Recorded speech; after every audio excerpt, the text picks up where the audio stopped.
Dr. Turek, I'm only asking if you would murder your wife or children to prove your devotion. In this video, Dr. Turek is confronted by an atheist about the morality of God in the Old Testament. God commanded you to murder your wife or children to prove your faith in God.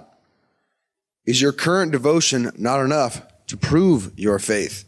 Must you murder your children as Abraham was instructed? His question is phrased a little funny, but nevertheless, it sets up the conversation. Just like I'm never going to say if somebody put a gun to my head or a gun to my wife's head, what would you do? Because Peter tried that. I'll never deny you, Lord. And what did he do? He denied him 3 times. Yes, at the crucifixion. I don't know what I would do, okay? But let me point out, if your friend is an atheist, there's nothing wrong with God doing anything, because by atheism, there's no standard of right and wrong anyway. So in order for you to bring up the objection, you're actually stealing a standard from God in order to try and say God doesn't exist. This point, by atheism, there is no standard of right and wrong, is a very important point, because so many atheists become atheists because they disagree with the morality of God's actions in the Old Testament. What Dr. Turek is pointing out is, by atheists' own worldview, there is no moral law. There is no ultimate moral standard. There is no right and wrong. Look at what Richard Dawkins said. In a universe of electrons and selfish genes, blind physical forces and genetic replication, some people are going to get hurt, other people are going to get lucky, and you won't find any rhyme or reason in it, nor any justice.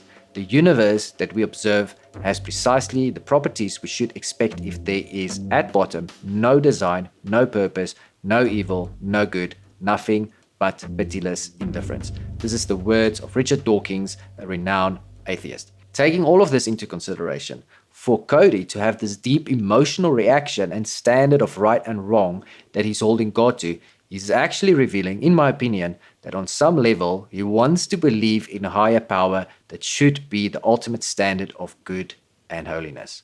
And by the way, when God decides that someone should die, it's not murder for him, because God kills all of us at some point, and he's the only one that can resurrect us. So we don't have the right to murder people, but God has the right to kill people anytime he wants. He can strike me down today, tomorrow, anytime he wants, and it's completely in his prerogative. The essence of Dr. Turek's argument is this: we cannot judge God by the same standards that we judge humans.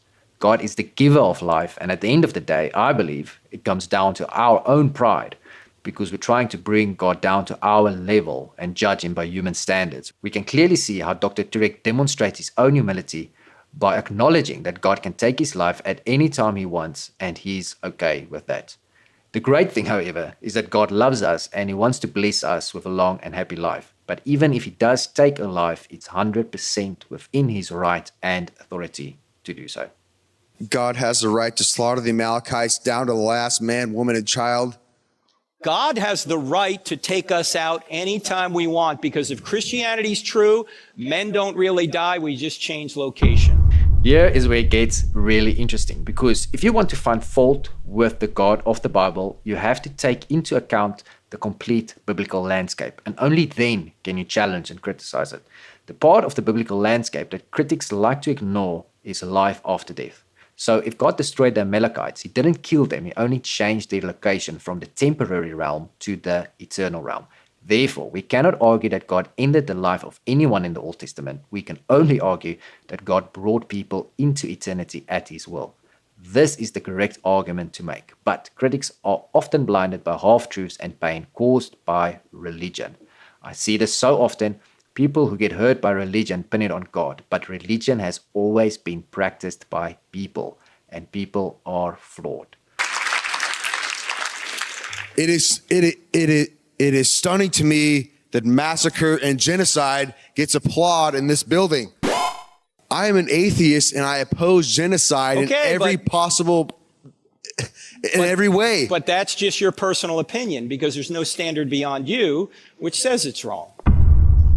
Okay, I'm glad. Atheism. Cody, are you suggesting that atheism allows or purports or wants genocide? Atheism, I know you wouldn't say. You would never say that. Yes, atheism does allow it. You can ask Mao. You can ask Stalin. You can ask Pol Pot. Because if there is no authority beyond the government, they are God. As I just mentioned, with the Canaanite issue. If there's no God, why would any Old Testament atrocity be wrong? All right. Secondly, though, is God arbitrary, or does he give reasons in the Old Testament for judging people? Because that's what it is in the Old Testament. It's judging.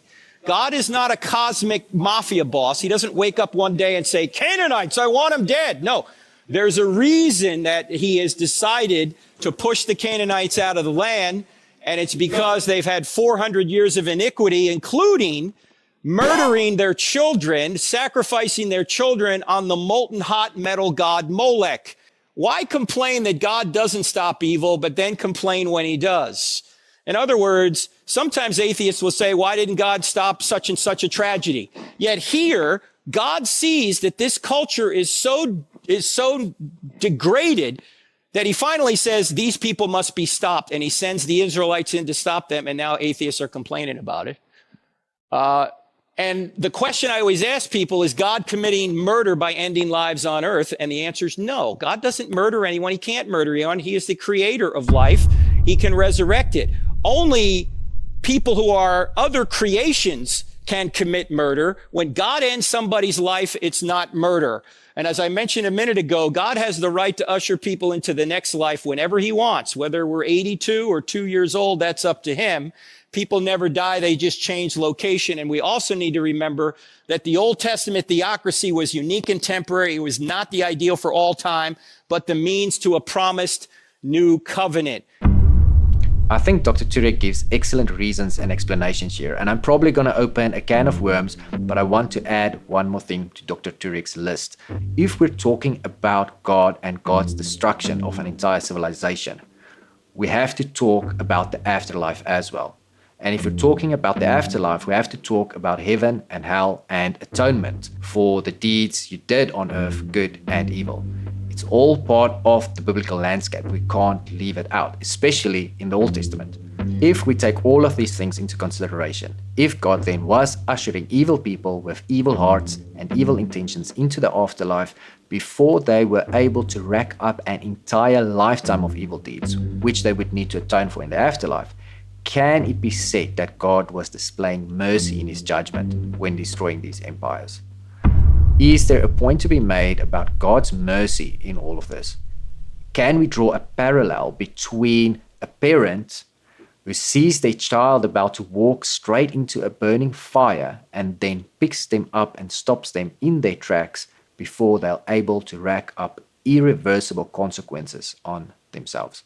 It's definitely something to think about, but if you want to criticize the God of the Bible, you have to criticize the Bible and the complete biblical landscape in its entirety. And then you cannot leave out eternity. Thank you for watching. I care deeply about these conversations and the people on both sides of these conversations. So let's talk about it in the comments. If you don't know it yet, I hope that you one day will see that there is a God and he loves you immensely. My email address is vanvurenj@gmail.com. That's where you can reach me. Please like this video and consider subscribing. It helps the channel out greatly. See you next time. Bye.